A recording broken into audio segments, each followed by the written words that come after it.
atu he wāhi, ka tae au te tuku te paua, ana ki te he wāhanga o tōna tinana, taku wai mai.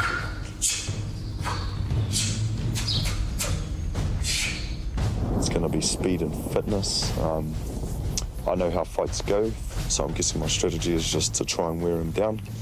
Kia kaha e hoa, muri toa ki a koe.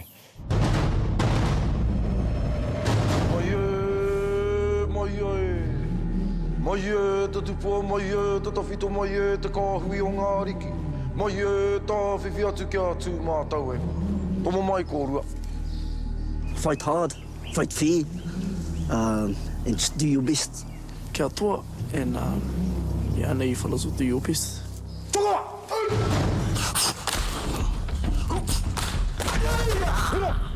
Rewiti opens the scores with a powerful attack on Owen. Notice the two different styles of holding the taiaha. One long, one short. One toa leads with his right foot, the other leads with the left. Kahara. Hiro. Toa.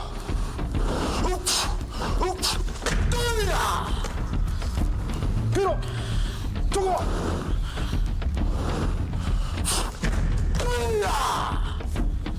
The initial body hit from Owen scores the point.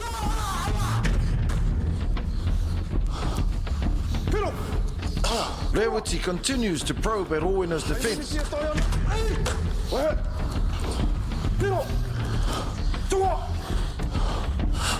Owen makes good use of his height and extended reach.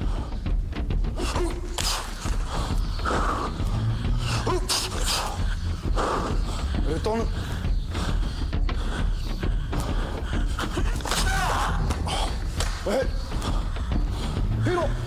Toa! Toru te kau he kono toi ana. Ke uto katoa.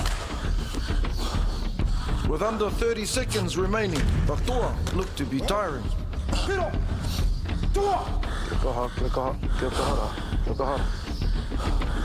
Ka tamuti tēnei wahanga.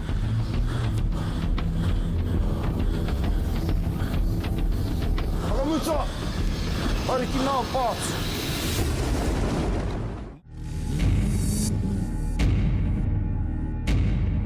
Rewiti, he's got the goods. He wants it. Looking at Rewiti today in his prep, he looks like he wants it more.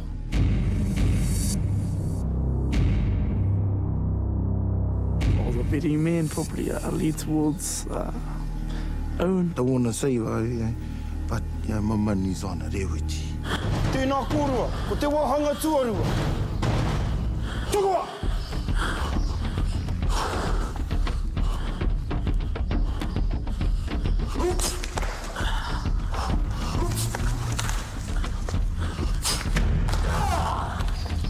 Owen opens the scores to round 2 with a strike to the side of Rewiti's body.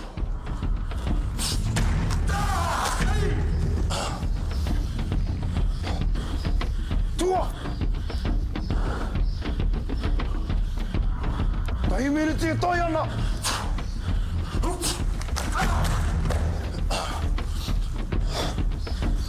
Tua!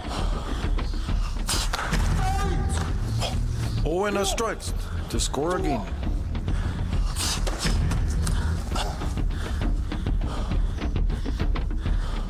Tua!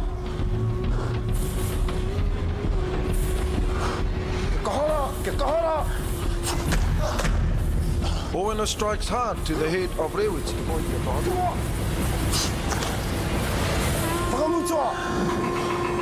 Hoki ki nā pātu. End of round 2. Let's take another look at some of those killer strikes.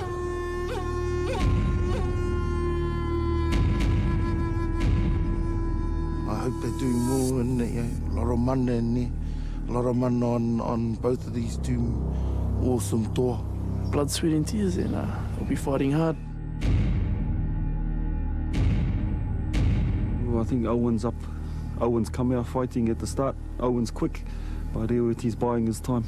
Probably Owen, young and agile. Aye. Now for round 3.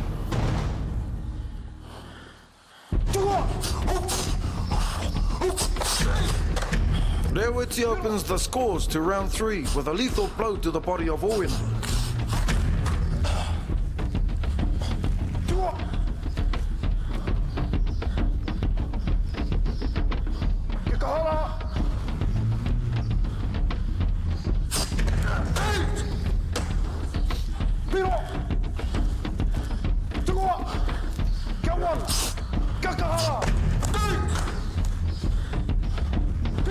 Owen does well to stand his ground and reply with a counter-attack on Rewiti. He's on the move, creating distance, yet drawing his opponent towards him.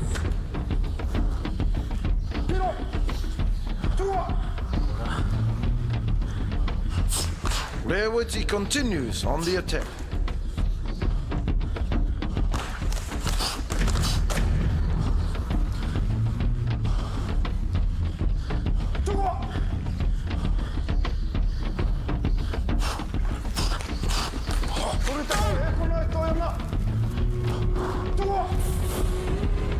Despite exhaustion, the TOA battle on, taking us to the end of round 3.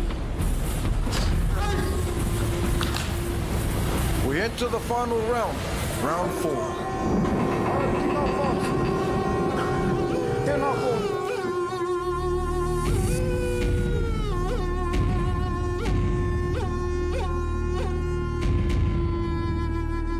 Good young man, but yeah, I like old school, and deal with you old school there, boy. So you're pretty sad one of them has to go, but I guess that's the way it is.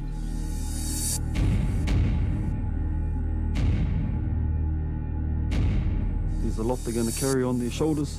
They got their iwi they're carrying on their shoulders. They got their people. Amongst all that, just do it for themselves. Go hard, and show no mercy, no retreat, no surrender. Te wā hanga whakamutunga kōrua. Kia kahala kōrua. Tua! We enter the final round, round 4. Kia wani. Wahe. Hiro. Tua! Both TOA need to continue to score points to secure a convincing win. Rewiti backs up, then stands his ground.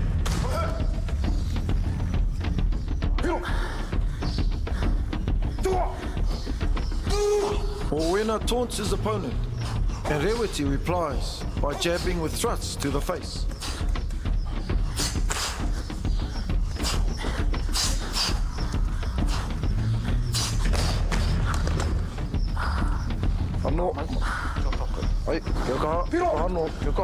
Exhaustion and frustration starts to take its toll on the fight. Tahi minutes. Yokahara. Aye.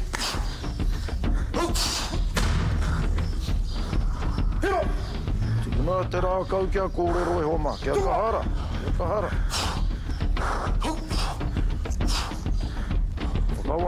Whakawana. Turu te kau he kona.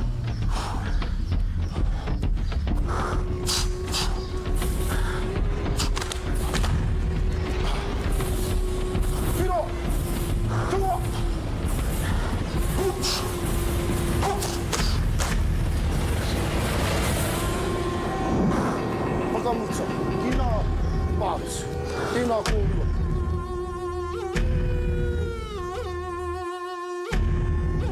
He whawhai anō tērā, tatahi anō te kaha o te Rewiti, me o ngā whiu rākau. Wa ua kore take nei au. Oi anō e gai te whakaaruhi atu e au, ka hua kore take nei au ki tēnei mahi, te mahi whaiwhai, āhua taku pai ki te wero e rā tūmomo tu āhuatanga. Oi anō, ai te pai tēr, he mea, he urahi tērā mōku. It's time now to announce the winner. Tēnā no rā kōrua ngā toa kai rākau, I whawhai I tēnei rangi, ki tēnei taumata e kia nei te tātai rākau, I runga I te papa rākau. Nō reira, tēnei ka mihi ake kia kōrua. Oi anō, mō hio nei tātou. Ko eke anō ki tērā wā, ka whakahuahua ake, ko wai te tangata ka haere ki taumata ke, ko wai te mea kua tāi ki tōna taumata. Ko te toa ka puta i tēnei taumata, i tēnei rangi.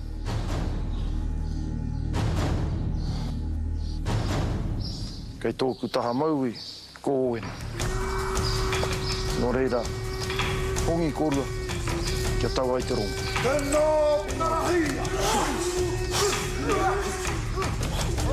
Oh, it was a good match. We weren't both willing to give in, and I've got to put big ups to him for not giving up, even though he knew that I was ahead on points and I could see he was going down. But instead of just dropping his raka and giving in, you know, he kept it right up to the end, right up. Me haro pai kia hau. Tēnō me haro ki te atu, ki te tūtaki e nei tāngata kai roto i tēnei momo wānanga. Anera ka mihi.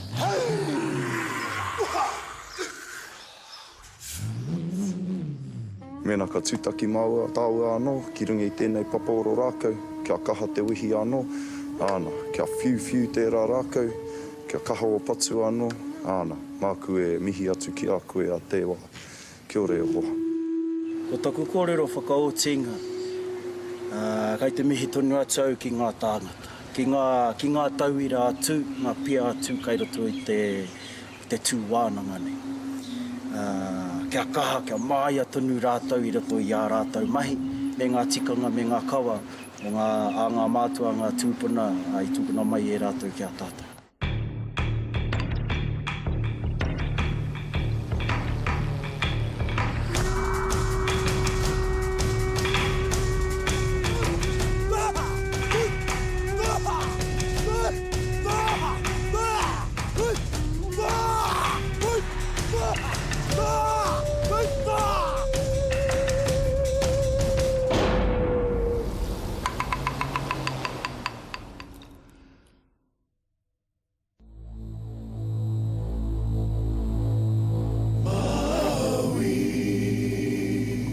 Maui Productions.